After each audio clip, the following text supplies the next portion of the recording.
స్తుతిపాత్రుడా మీకు వందనాలు స్తోత్రము నాయన. మీరెంత గొప్ప దేవుడవయ్యా. మమ్మల్ని ఎంతగానో ప్రేమిస్తున్నారు. మరి ఒక దినాన్ని మీరు ఇచ్చారు.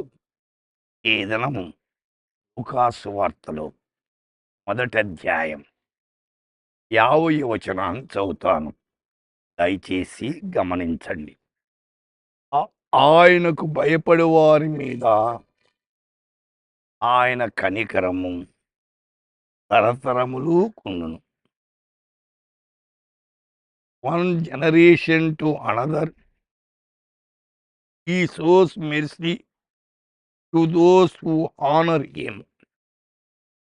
तो उससे डरते हैं, पीढ़ी से पीढ़ी तक बने रहते हैं. ఇక్కడ ఏమంటున్నాడు? ఆయనకు భయపడాలి. దేవుని భయం కావాలి. దానికి భయము నుండి పాపము చేయకుడి అన్నాడు. ఎక్కడ దైవ భయము లోపిస్తుందో అక్కడ పాపానికి ఈడవబడతారు. కాబట్టి దైవ భయము చాలా అవసరం. ఇది దేవునికి భయము కలిగి దైవ ఆజ్ఞలకు విధేయులవుదురు. దైవ భయం ఉంటే దేవుని ఆజ్ఞలు గైకుంటారు. దైవ భయం లేకపోతే దేవుని ఆజ్ఞ నిరాకరిస్తారు. దేవుని భయపడేవారు తప్పిదాలు గ్రహిస్తారు. నేను చేసిన తప్పు అని వారు గ్రహిస్తారు. పశ్చాత్తాపడతారు తమ తప్పితాలకు. ఎందుకు? దైవ భయం అతను ప్రేరేపిస్తా ఉంది. ఈయందు భయభక్తులుగా వారి నిమిత్తము నీవు దాచించిన మేలు ఎంతను. దేవుని యందు భయభక్తులు గల వారికి కొన్ని మేలు దాచాడంట దేవుడు. ఆ మేలులు దేవుడు అనుగ్రహిస్తాను అని అంటున్నాడు. అంత మాత్రమే కాదు, యెహోవా యందు భయభక్తులు గల వారి చుట్టూ ఆయన దూత కావలి ఉంటుందట. ఇంటికి, ఈ పిల్లలకు. అయితే ఎప్పుడూ దేవునిందు భయభక్తులు కలిగి ఉంటే దూతలు కావలి ఉంచుతా అంటారు. కావలి ఉండి రక్షించు. ఆయన భయభక్తులు గల వారు కూడా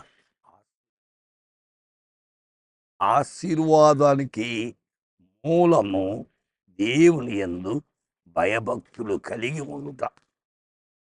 సోదరి, ఆశీర్వాదం కావాలా? సోదరుడా, ఆశీర్వాదం ఎవరొస్తున్నా ఆశీర్వాదం కావాలండి. దేవుని యందు భయము భక్తి కలిగి ఉండండి. యెహోవా యందు భయభక్తులు ఉంట దీర్ఘాయుష్వట. ఎక్కువ సంవత్సరాలు బతుకుతావట.